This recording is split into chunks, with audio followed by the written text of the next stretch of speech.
everyone. Guess what? The temperature has dropped right down. 14 centigrade. The clouds are grey. The skies are raining. So that means it's time to get back in the back bedroom for what's in the Poundland bin. Let's do it!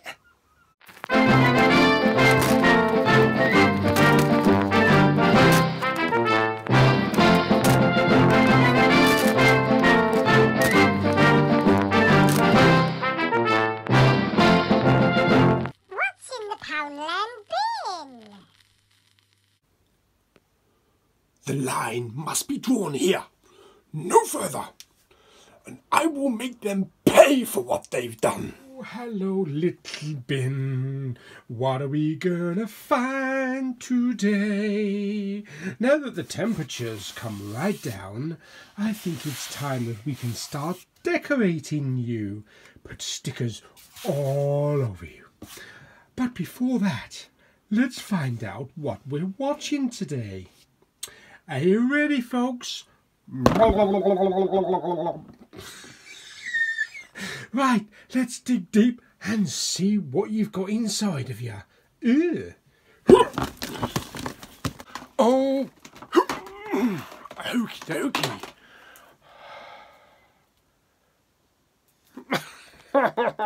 It's one of those weird ones on the shelf that I normally wouldn't give a second glance to. Kidnapping Freddie Heineken. I don't know if it's a film about lager or something. Based on a true story.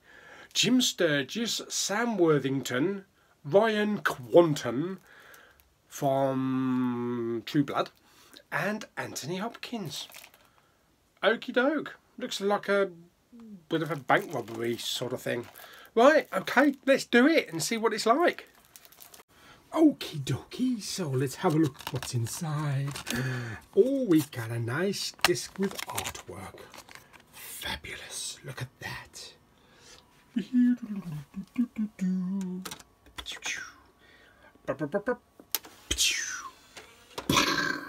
Okay, so Kidnapping Freddie Heineken. Kind of feel like I should have some alcohol in here for watching this film. Now I might just fall asleep. Right, let's do it. Let's see what all this fuss is about.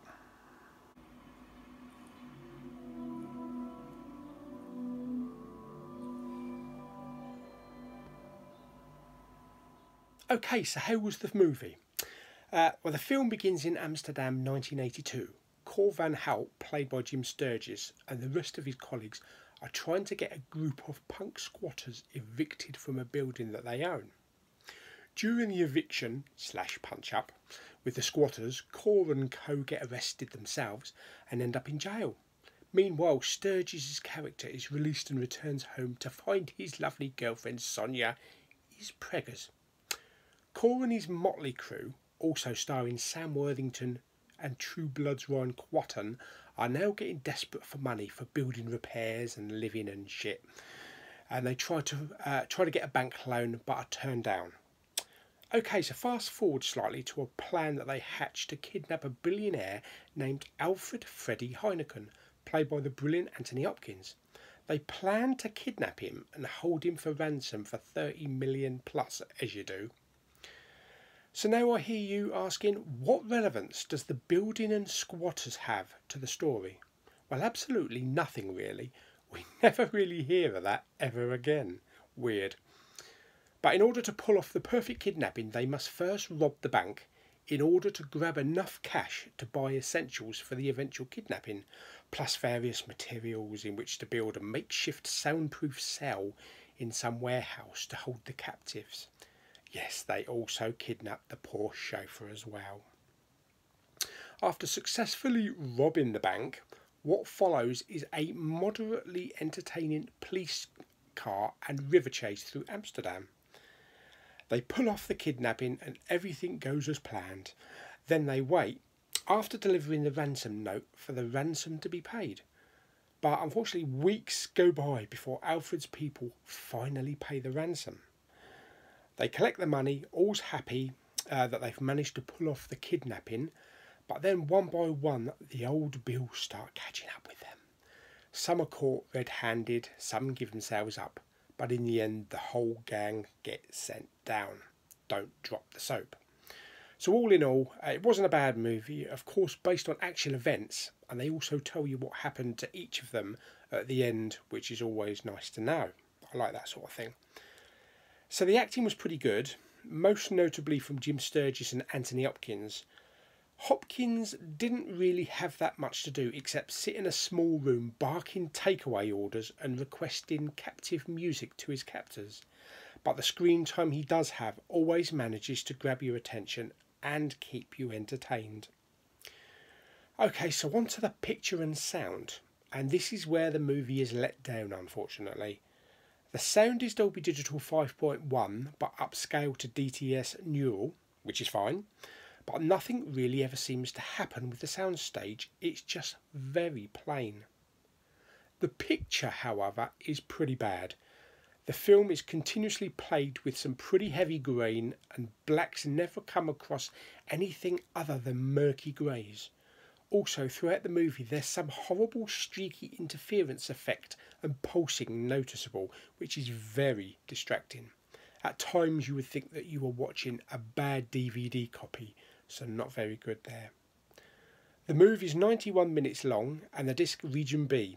Locked and contains no extras, not even a trailer, although you do have those annoying straight to DVD trailers as soon as you pop the disc in, so you have to skip through those.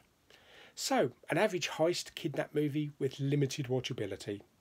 The story's okay, but because of the picture and sound quality, this makes Kidnapping Freddie Heineken one that I'm not really bothered about watching again. I'm going to give Kidnapping Freddie Heineken 4 big Paulies. Okay, so where are we going to put Kidnapping Freddie Heineken? Are we going to put it up here on the shelf? Or is it going to go down to hell into the Poundland rejection bin? Shall we find out? Oh, hello, shelf. Look, we've already got the Impossible Machine, most violent year behind the candelabra and hologram king. Is that going to join it? Or is it going down there, straight to hell, to join Gambit and Extraction? Yeah, it's going in the bin. Well, I hope you enjoyed this episode of What's in the Poundland Bin. Now, what's in the Poundland Trash? See you next Sunday. Bye! If you'd like to support my channel, you can donate using the link below.